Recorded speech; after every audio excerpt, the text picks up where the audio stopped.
Hey everybody, what's going on? This is going to be a response video to Justin saying Space Cadet. Uh, Jeff forwarded you over to me about the CRKT Natural 2. Um, I originally had the Natural 2, and I ordered the Natural 1, and the Natural 2 came. And I was really stoked at the time about the original Natural as being a big tactical folder. And when I handled the two, I mean, they're almost the same animal, but I just didn't dig it. There's a good review on it on Knives Town. Bob from Knives Town does a fantastic review. Well, all of his reviews are really good. They get all the technical specs out of the way, and they give you a pretty good description of what the knife's used for. Let me show you the one, and I'll talk to you a little bit about my opinion on CRKT. My first experience with the CRKT was the Natural series, and I was looking for a while. And I'll talk about the knife that I bought, and then we'll kind of hit on some of the things that you were concerned about. Now, this is the Natural one. This was a Pat Crawford design, and the thing about it was you had a couple different options. You had the jig bone, the brown jig bone, but the thing about the brown jig bone that I didn't dig was, you see the bolster here. Hope I got that right. I believe it's the bolster. The bolster here on the jig bone was bare. There was no micarta on there. It was just engine turning, like jeweling on there, and that kind of turned me off. It seemed like, to me personally, it just seemed like they cut a corner there, because this knife in its finished form. Now look at my hand. This is a decent sized knife. The two was a little bit small, but if you're going to EDC it, maybe that's what you're looking for, something a little smaller. This is a big tactical blade, and some of the features on here is you get the pocket clip. Pocket clip is tight as hell. But the thing is, if you try and bend it to loosen it up a little bit, it becomes too loose. This is a heavy tactical folder. You have file work on the back, and the 2 has the exact same file work. The jimping on the 2 is a little more pronounced. It's a little sharper to get that purchase. That's what everybody talks about, to get that purchase on the blade. I don't throw those terms out too much. I just think they're funny because everybody uses them. But overall, when I bought this knife was $72, I think, something like that. And for something like this, I would expect to spend $700-800 on, as far as the quality goes. One of the things with me is that blade has to line up perfect in there, or some things I'm just funny about, and that's one of them. This blade lines up absolutely perfect in there. The blade itself, well, let's talk about the deployment system. You're going to see a little notch on here, and the notch on the inside of the blade, we'll discuss that in a minute. This is the blade itself. Comes out lightning fast, and I gave that a little bit of thumb action. Let's go ahead and do it without any thumb action, just me touching it. You see? It's a fast blade. It uses the outburst assist bar. There's actually a bar on the inside here, and what it does is, when the blade goes into the handle, it pushes the bar back, and when you start the blade, you get beyond that point, it moves the blade forward, and it's a solid lockup. This is what you call an overbuilt folder, and you'll see the notches in there for your hand. Your fingers go in there, and then your thumb would go on top. Now look how big that blade is. This is, I mean, for everyday EDC purposes, this is a heavy knife, man. This is a really heavy knife. For me, it's a case queen. I mean, I'll take it out in the winter once in a while. The name of the blade is called the Pat Crawford Marauder, and that, you see the scalloping on there? That's for looks, and so's the holes. I really don't think they have any effective reduction in weight on this knife. It's a heavy, heavy knife. Um, would I get the 2? Um, you know, I kicked it around. I did like the jig bone, but again, I just didn't like the fact that this part was not there. It just seemed like it was a corner that was cut, and I thought that this actually felt better in the hand. And the jig bone, you see both these colors are the same.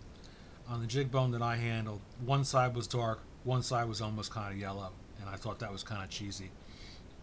You got file work on here, and you can adjust the outburst bar from the inside here by loosening and tightening that screw, or you could back it out completely and remove the outburst bar completely.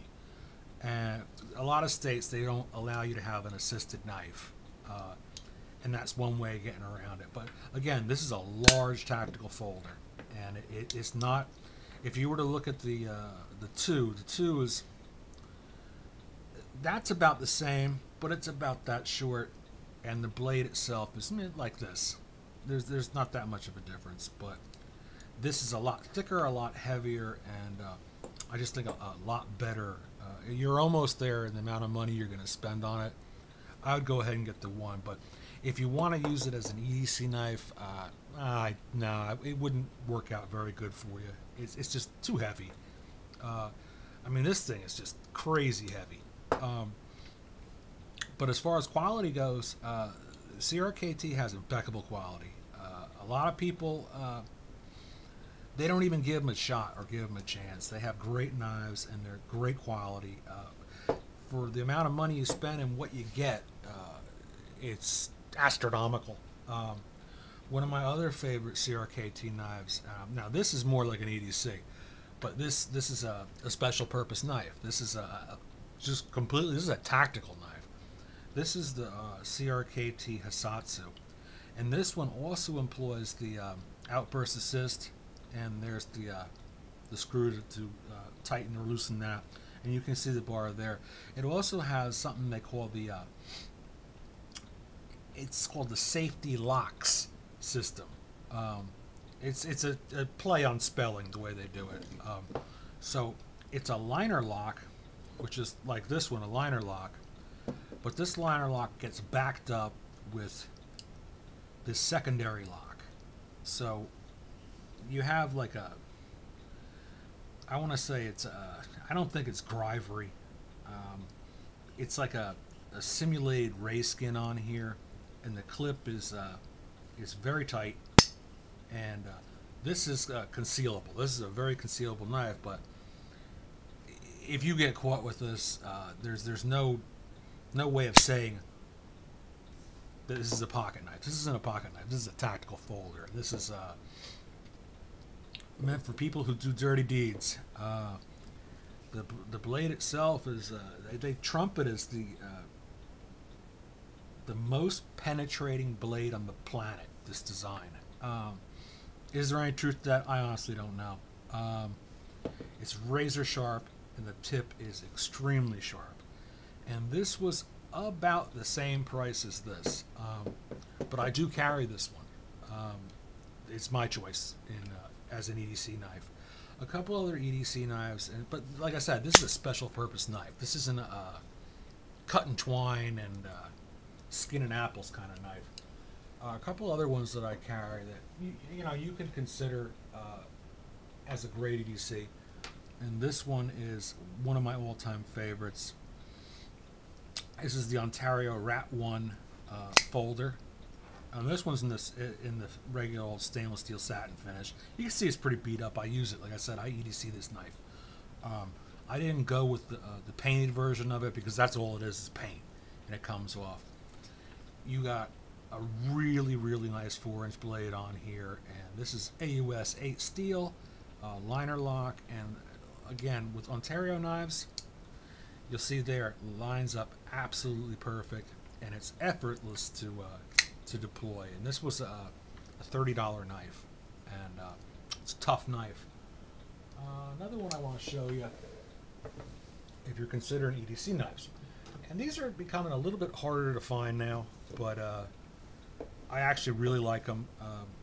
These are Camillus, what the hell is this one? This is the Camillus Blaze. and this is a 3-inch assisted knife. You have two ways of deploying it. You got a little back switch back here, and then you have, and this is a liner lock, very smooth liner lock, and then you got a little stud there to deploy it. This is you can get away with saying this is a nice little EDC knife. It's very light, it's very sharp, and it's kind of collectible. Company's out of business. And this is the blaze. This is the no, this is the heat. Is what this is. Excuse me. This pocket clip, isn't that a weird design? It's a crazy looking pocket clip. I really dig it. The only thing I don't dig about these two knives is, you see here, that's sharp, and when you put it in your pants, this catches on stuff, and it's pointy, and I don't know. It's just, that's not for me. But these are both great EDC knives. I hope I didn't drift too far off the course here from your original question, but these are some great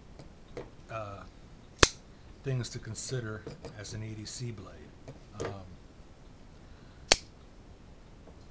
Here's all three. Do I have anything else here that would be interesting? Let me just take a little peek in my drawers here. I don't know, if you're going to do like bushcraft and stuff like that, you know, you're going to look for a different kind of knife. But I think what you're looking for is an EDC knife. Let's see. I think that's, you know, I mean, we got this one. What the hell is this? This is the Pocket Bushman. I still love this. A lot of people hate this knife, but I absolutely love it. I don't even know why I love it. I just love it. I think that's going to be it. I definitely wouldn't recommend that Bob Dozer K-Bar. What the heck is this thing called? I don't even remember what this is called. My brain's turned into mush, man. Fat Bob is what it's called. This one, it popped out like lightning when I first got it, and after lubricating it, it slowed down. It should be the opposite. I don't know what. All right, so hopefully this helped you out. And like I said, you could check the video out on the 2 at Knives Town, their YouTube channel. They got some great reviews. But just from personal experience, they're great knives. They're really quality built, put together really well, really heavy duty. But as an EDC, I would give it the big no way. But like I said, I do EDC the Hisatsu. That's more my style. All right, bro. Hopefully this answers some of your questions, and it didn't confuse you. I tend to drift around from subject to subject, but would I get the 2? No, probably not. For me, I didn't like it. It wasn't my thing. And it's so hard to find a sporting goods store that actually has knives, like cool knives. Usually you get like the usual suspects, but you might try Gander Mountain, you might try Cabela's. Let me think, who else? Or Bass Pro Shops, where you can actually go inside and physically handle the knives, but I don't know. So, good luck on your knife purchase, bro. Later.